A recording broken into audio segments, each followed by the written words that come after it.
So what's up guys, sa mga naghahanap ng first car nila, napasok sa budget, ito po yung Mirage D4 GLS CVT natin, yung top of the line variant natin.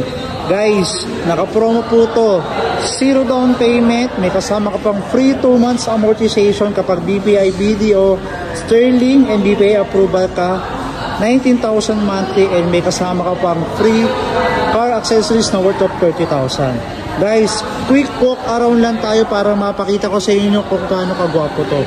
First, yung headlight natin guys, yung parking light, signal light, and fog lamp natin guys, naka LED na siya. So, maganda siya tingnan, mas malinaw. And ito yung front po ng ating Mirage D4 2026. Guys, yung engine pala na ito, naka 1.2, 3 inline, may brake technology, kaya fuel efficient, matipid, masarap ipang biyahe.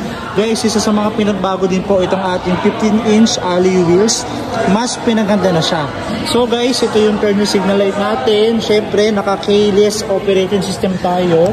Buksan natin, so pasok tayo sa first row ng ating Mirage D4.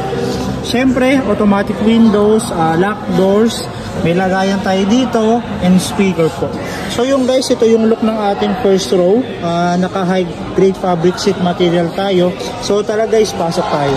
So yung guys, ito yung first row ng ating Mirage D4 2026. Syempre, meron tayong aircon dito. Ito yung controls ng windows natin. Active stability control, syempre, yung steering wheel natin guys. Multimedia. Yung push start button po natin, meter cluster yun pa rin naman, pero itong head unit natin yung 7-inch.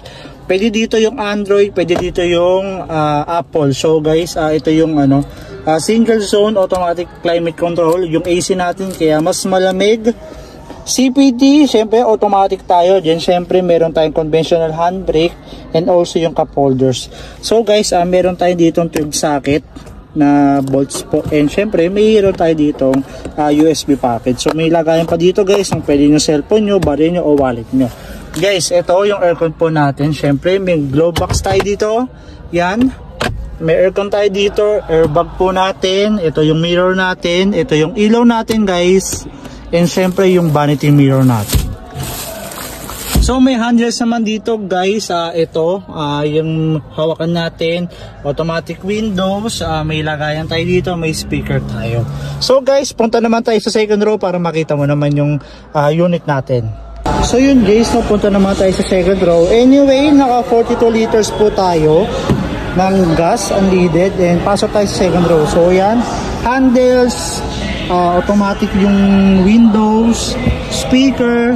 So ito yung second row natin guys, no? As you can